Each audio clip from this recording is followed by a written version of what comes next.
Graça e paz, tudo bem com você? Nós estamos começando mais um Cast em Cristo e hoje nós temos uma palavra abençoadora para a sua vida. O assunto hoje é gratidão. Nós vamos falar sobre esse assunto tão importante e o que a gratidão pode fazer na sua vida, coisas que podem acontecer na sua vida através da gratidão. Mas antes de iniciar aqui a nossa reflexão, eu quero falar sobre o nosso patrocinador, A Priori Imóveis. A Priori Imóveis é a melhor imobiliária do ABC.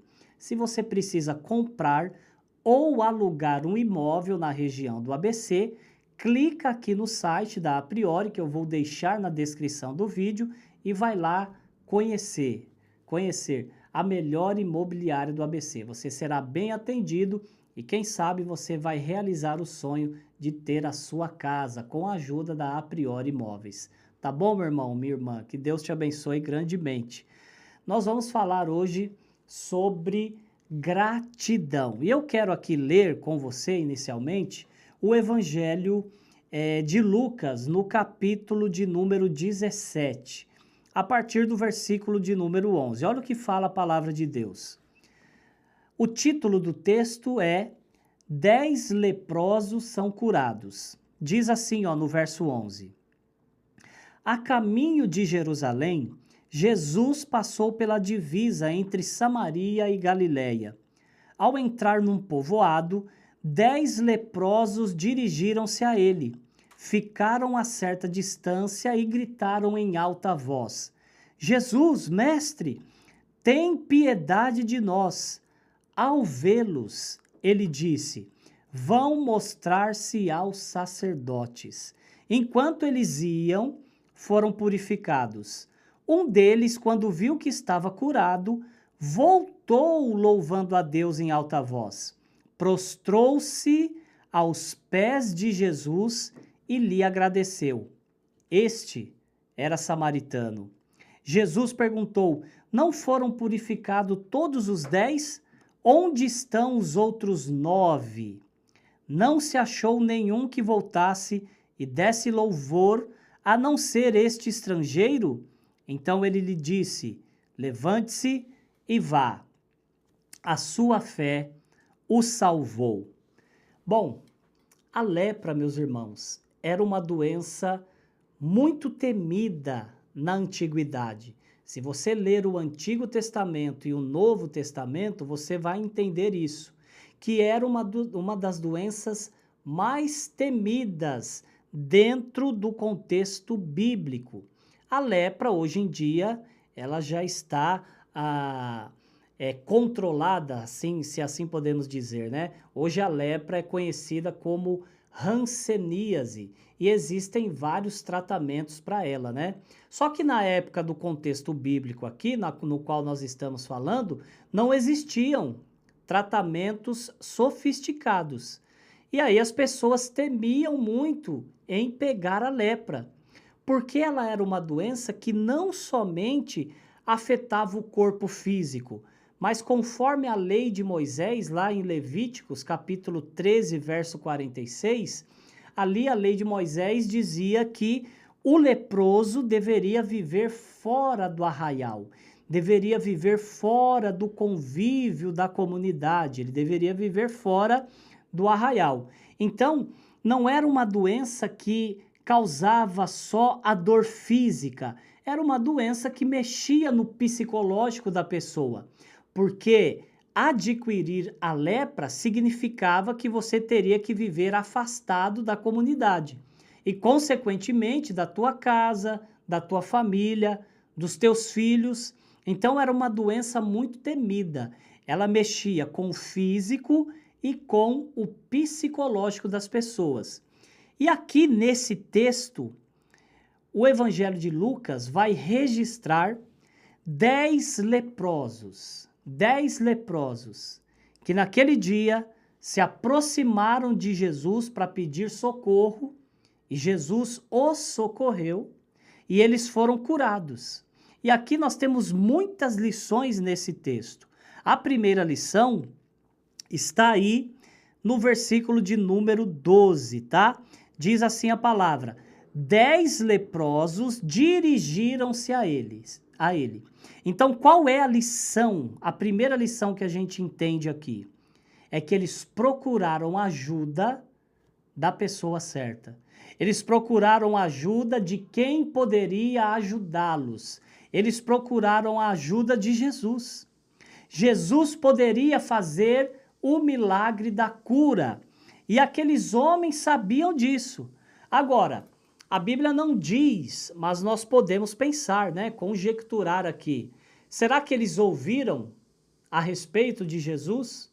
Será que eles viram algum milagre? Alguém viu e aí notificou, falou para os outros e todos foram, né, atrás de Jesus? Nós não sabemos se eles ouviram a respeito ou se eles já tinham visto algum milagre de Jesus.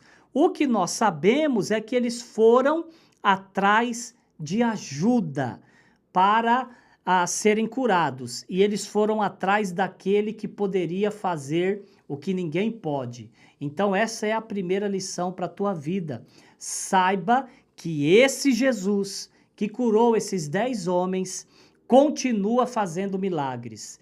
Hebreus capítulo 13, versículo de número 8, diz que Jesus Cristo é o mesmo ontem, hoje e para sempre. Então busque ajuda, busque socorro em quem pode realmente fazer o milagre e resolver a sua situação. Não importa o que você esteja passando, não importa qual seja a sua dificuldade, não importa qual seja a sua dor, Jesus Cristo pode resolver o seu problema. Então essa é a primeira lição. Busque socorro em Jesus. Busque socorro naquele que pode resolver e solucionar o seu problema. Então eles se aproximaram de Jesus Cristo. Então eles foram atrás de Jesus. E aí, no versículo 13, vai dizer o seguinte: e gritaram em alta voz: Jesus, mestre, tem misericórdia de nós. Veja, aqui já é uma segunda lição sobre esse texto. Então a primeira é procurar a ajuda de Jesus. E agora, qual é o próximo passo? É se relacionar com ele. É falar com ele. É se aproximar dele em um relacionamento verdadeiro, expondo a sua dor e aquilo que está no seu coração e dizendo a ele o que você precisa. Aqueles homens pediram misericórdia. Aqueles homens buscaram a ajuda de Jesus e falaram com ele. Isso aqui nos remete, pessoal, a relacionamento. A busca por Cristo tem que nos levar a um relacionamento com ele. Jesus quer ouvir a minha voz e a tua voz. Então, ao se aproximar dele, é necessário que você fale com ele. É necessário que você fale com ele. Ele mesmo disse em Mateus capítulo 7, verso de número 7, peçam e lhes serás dado, busquem e encontrarão, batam e a porta lhes será aberta. Essa é uma promessa do próprio Jesus. Se você pedir, se você buscar, se você bater, a porta será aberta. Você encontrará, você terá resposta para a tua oração. Então você precisa se relacionar com ele. O profeta Jeremias, muito tempo antes de Jesus, inspirado por Deus, disse, Jeremias 33:3, clame a mim e responder-te-ei, e anunciar-te-ei coisas grandes e firmes que você não conhece. Sabe por que muitas vezes a gente não vê coisas grandiosas da parte de Deus na nossa vida? Porque a gente não clama, porque a gente não busca, porque a gente não se aproxima dele. Nós vivemos, temos até fé, mas vivemos como se Deus estivesse muito distante e não pudesse se relacionar conosco. Isso não é verdade, isso é uma mentira. Ele está mais perto do que você imagina. Ele está mais perto do que você possa pensar. E ele espera e anseia por esse relacionamento. Ele quer se relacionar com você. Ele quer se relacionar comigo, conosco. Mas nós precisamos dar o passo. E qual é o passo aqui, ó? É falar com ele. É bem simples, gente. Não tem mistério, não tem segredo. Só que muitas vezes a gente deixa de fazer o simples. A gente deixa de fazer o simples. Aqueles homens estavam numa situação deplorável, numa situação muito difícil. E eles se aproximaram de Jesus em humildade. Eis aí um segredo também. Se aproxime de Jesus com humildade, porque a própria Bíblia vai dizer que Deus resiste ao soberbo. Então, ao nos aproximarmos dele, nós temos que nos aproximar em humildade. E aí a gente se aproxima em humildade, pedindo misericórdia. Foi isso que aconteceu com esses homens, tá? Eles pediram misericórdia. E Jesus é uma fonte inesgotável de misericórdia. Existem duas definições, pelo menos, que eu me recordo agora, sobre misericórdia. A primeira delas diz que misericórdia é Deus deixar de aplicar em nós aquilo que nós merecíamos. Ou seja, nós merecíamos ser punidos por algo, Deus tem misericórdia e deixa de aplicar essa punição. Essa é uma definição de misericórdia.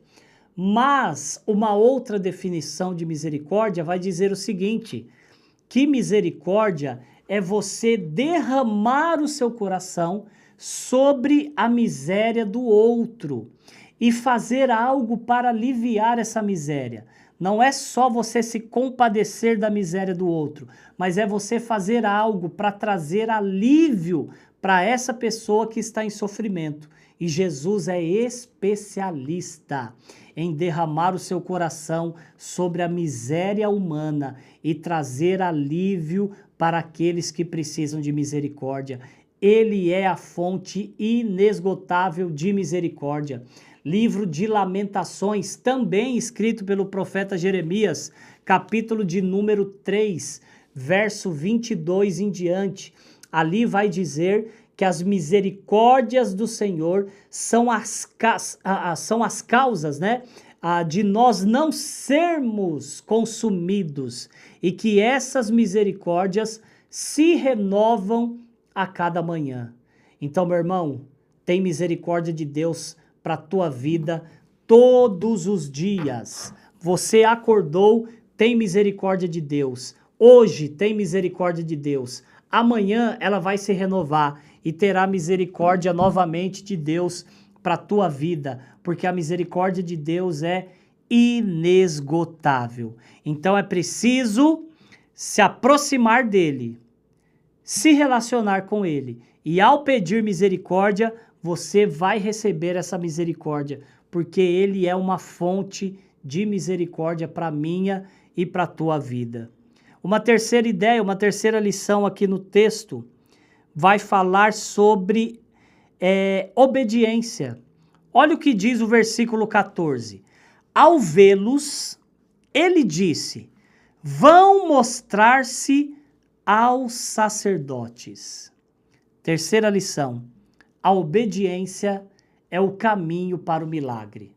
Então não basta se aproximar de Jesus e falar com ele, se relacionar com ele.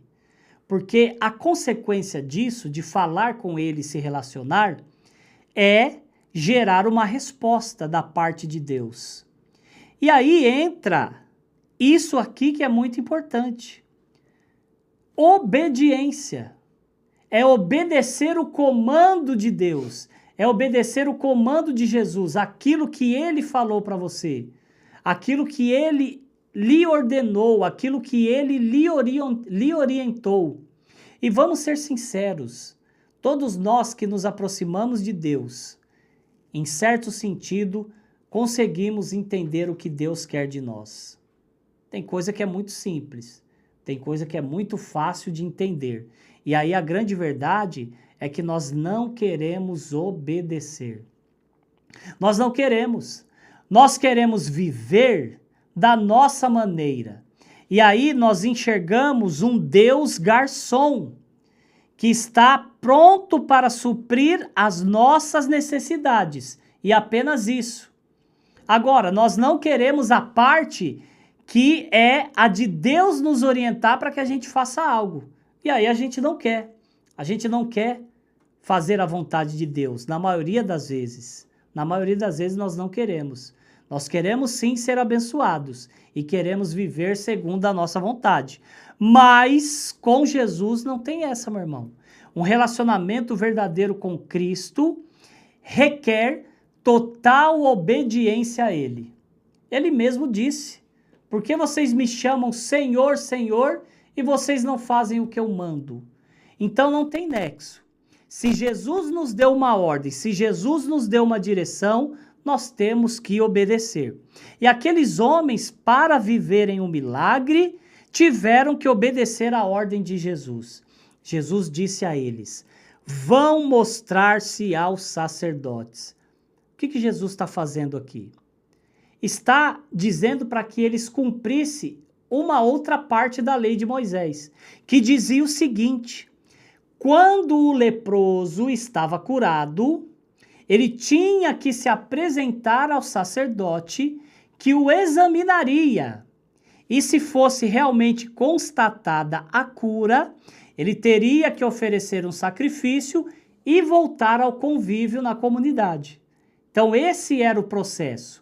Então o sacerdote tinha que analisar, falar: olha, realmente você está curado, vai oferecer o sacrifício e pode voltar a conviver normalmente com o povo. Então era assim que acontecia. Então por isso que Jesus diz para aqueles homens: olha, vão mostrar-se aos sacerdotes. E eles foram sem questionar. Eis aí uma grande importância. Fazer as coisas sem questionar. Obedecer a Cristo sem questionar, porque a vontade dele é boa, perfeita e agradável. Não precisa questionar, apenas vá e faça. Vá e faça. Porque Jesus aqui, olha que interessante, Jesus não colocou a mão neles, Jesus não fez nenhum tipo de oração específica. Ao ouvir aqueles homens pedirem misericórdia, Jesus apenas disse: vão apresentar-se ao sacerdote. Isso aqui mostra o poder que Jesus tem. Basta uma palavra do Senhor e a tua vida, a tua história pode ser mudada. Basta uma palavra de Jesus e esse sofrimento que tem atormentado a tua alma pode cessar. Basta uma palavra, sabe por quê? Porque Ele é todo poderoso. Ele tem o poder de transformar todas as coisas. Ele tem o poder. Agora, cabe a nós obedecermos essa palavra. A cura aqui seria condicional. Se aqueles homens não fossem se apresentar ao sacerdote, eles não seriam curados. Essa era a condição. E aí eu pergunto agora para você: o que Jesus tem pedido a você e você não tem feito? Pensa nisso. O que é que você tem que fazer? Qual é o posicionamento que você tem que tomar, que você não tem tomado?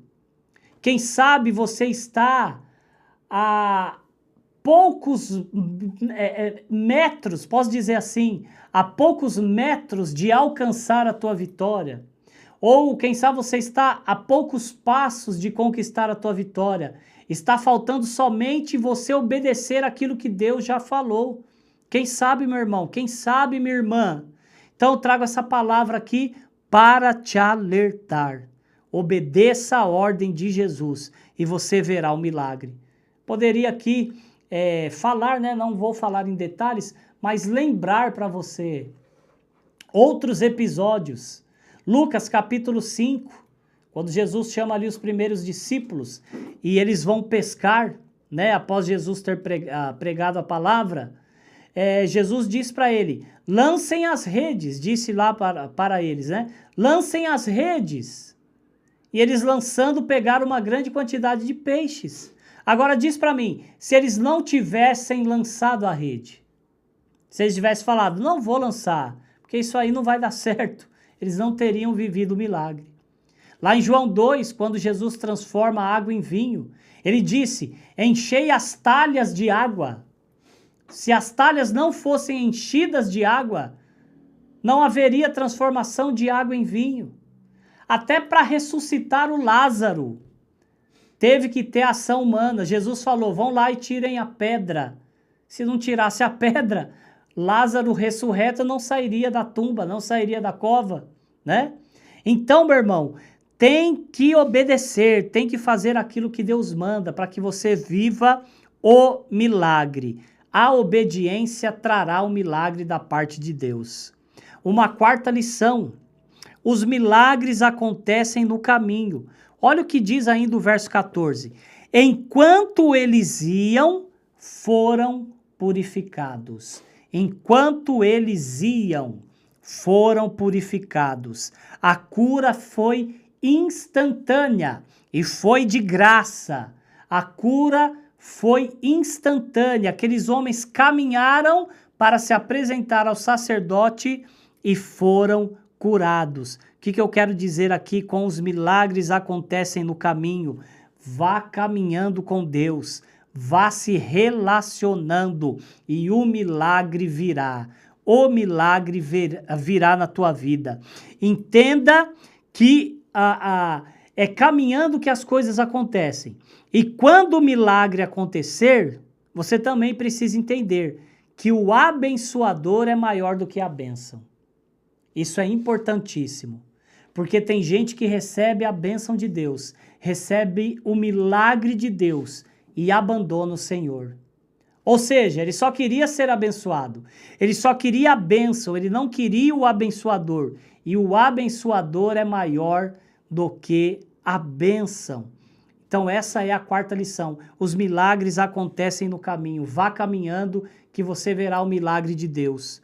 Uma quinta lição, e agora nós vamos entrar na parte aqui que eu disse da gratidão, mas era necessário nós entendermos aqui todo o contexto.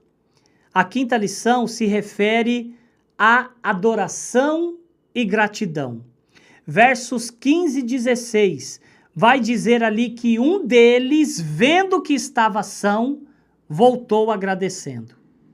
Agora eu pergunto para você, os outros não viram que estavam curados? Será que foi só esse samaritano que percebeu? Logicamente que não. Agora, se eles viram, por que é que não voltaram? Eis aí a questão. Porque eram ingratos. Eram ingratos. A Bíblia não diz, mas nós podemos chegar a essa conclusão. Fala de um samaritano. Então, com certeza, os outros 9 eram judeus. Agora, quem sabe esses judeus pensaram assim, bom, Jesus é judeu também. Então, ele me curando, ele está fazendo um favor para um irmão de sangue, né? Para um irmão aqui, patriota dele, de mesma nação. Então, ele fez mais que a obrigação, curando o irmão aqui. Será que aqueles homens pensaram isso? Não dá para saber. É apenas uma conjectura. Mas fica nítido aqui que nós temos homens ingratos. Homens ingratos que não agradeceram ao Senhor.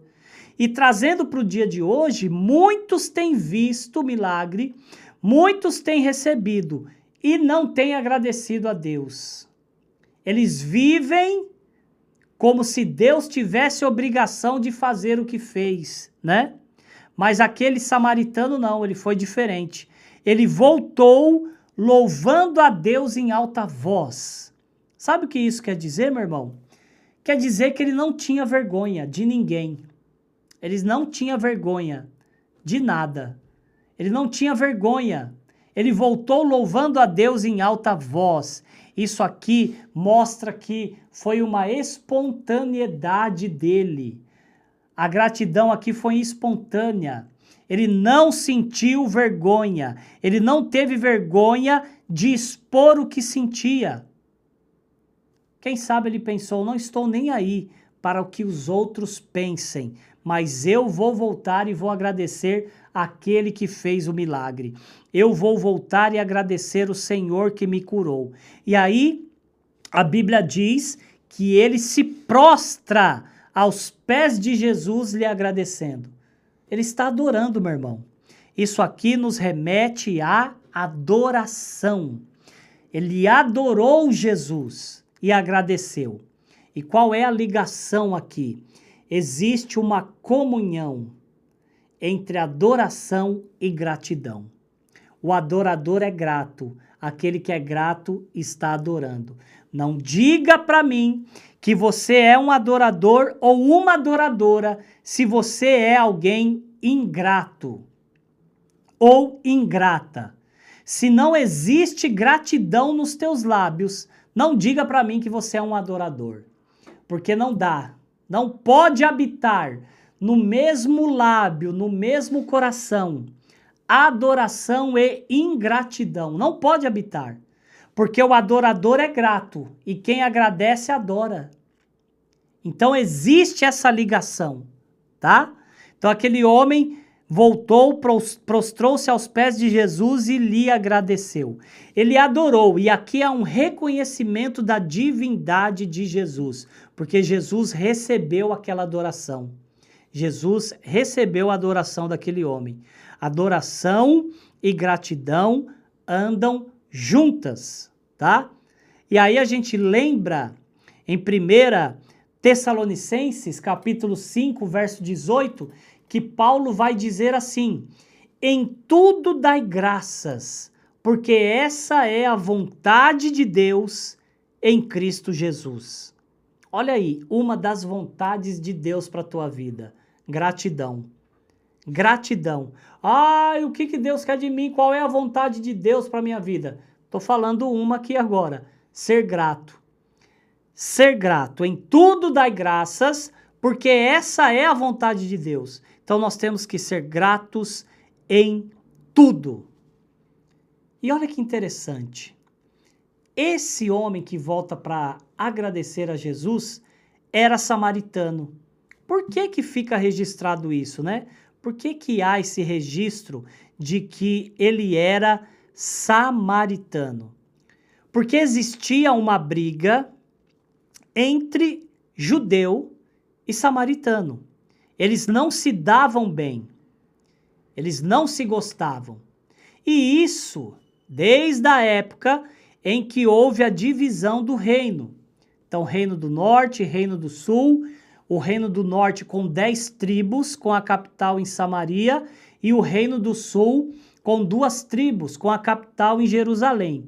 E ali houve uma divisão, depois que houve a invasão, não recordo agora, me falha a memória, não recordo se são dos assírios, enfim, não recordo os detalhes.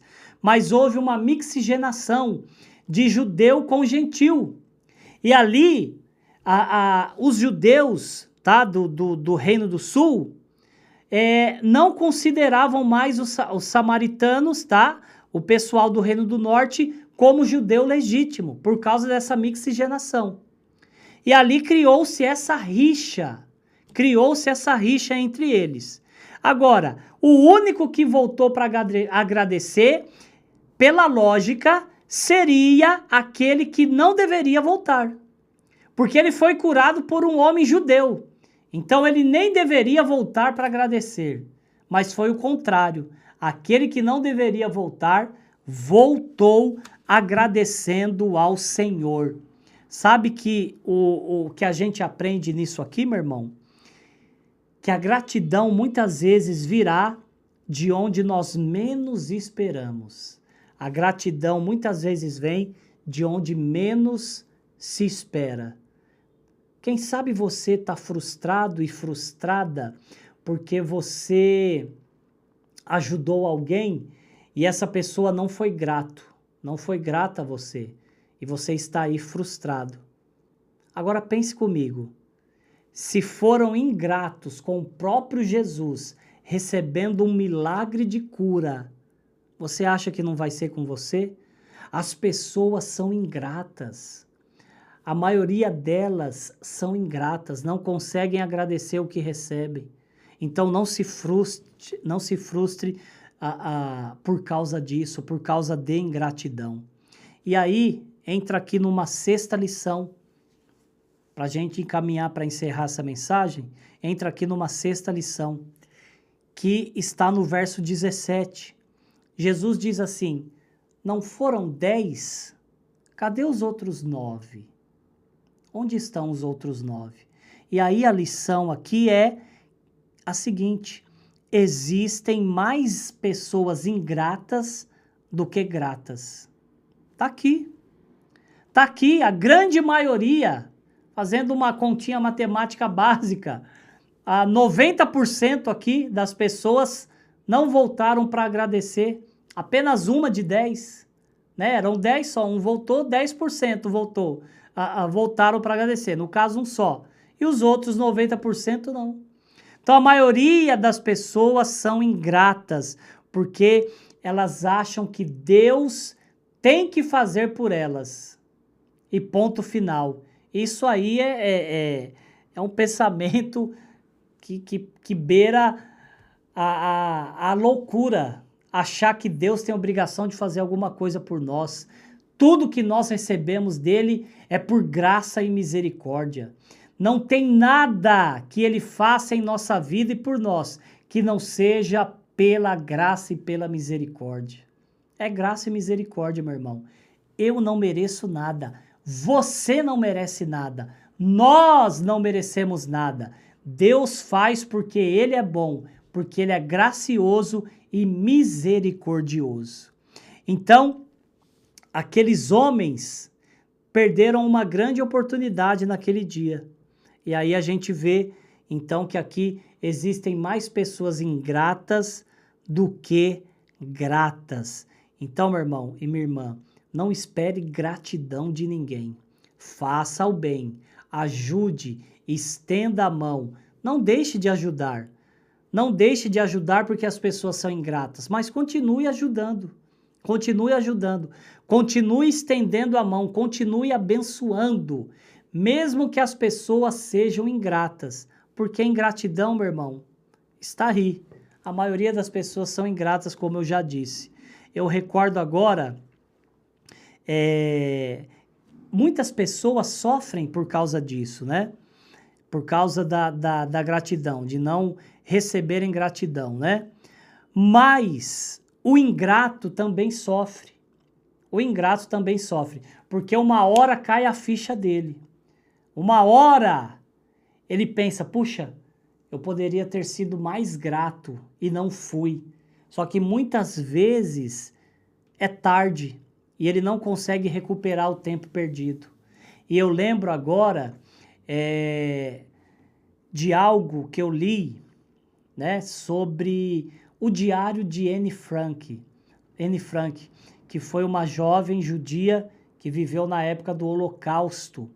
E ela escreveu em seu diário o seguinte, os mortos recebem mais flores que os vivos, porque o remorso é mais forte que a gratidão. Os mortos recebem mais flores que os vivos, porque o remorso é mais forte que a gratidão. Ou seja, o que ela está dizendo aqui?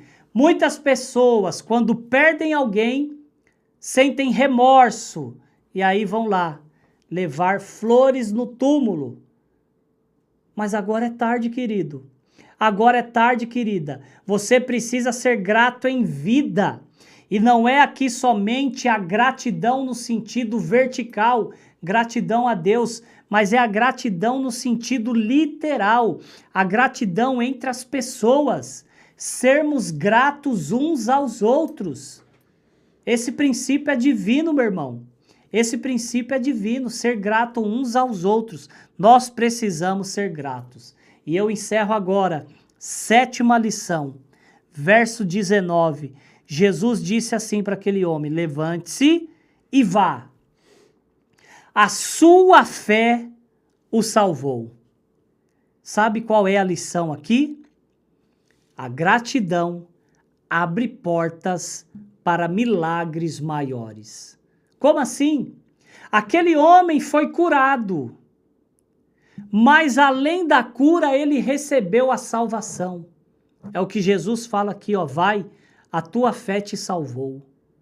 Além de cura, ele recebeu salvação. Aqueles outros 9 morreram curados, porque eles morreram. Eles não escaparam da morte, eles foram curados da lepra, mas depois morreram. E morreram apenas curados de lepra. Mas esse samaritano não. Ele morreu e morreu salvo, porque Jesus disse para ele, vai, a tua fé te salvou. Então qual é a lição aqui, né? 9 morreram curados, 1 morreu curado e salvo. Sabe por quê? Por causa da gratidão, alinhada com a adoração. E a lição é essa, para você aí anotar, escreva, digite, coloque num bloco de notas, marque, grave isso que eu vou falar agora. A gratidão abre portas para milagres maiores. Então, quanto mais você agradecer a Deus, maior é a possibilidade de coisas grandiosas acontecerem na sua vida. Quanto mais grato você for, maior a chance e a probabilidade de milagres maiores acontecerem na sua vida.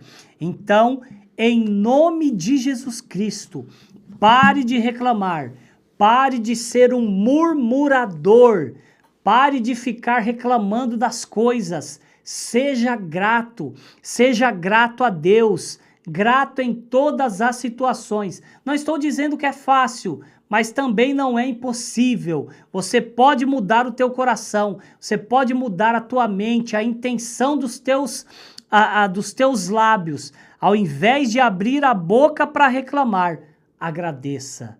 E eu tenho certeza que milagres maiores acontecerão na sua vida. Amém, querido? Amém, querida? Que Deus te abençoe grandemente, que Deus te guarde. Compartilhe essa palavra com outras pessoas para que elas também sejam abençoadas e entenda esse princípio tão importante. Eu vejo você num próximo vídeo. A graça e a paz de Jesus alcance o teu coração. Tchau, tchau.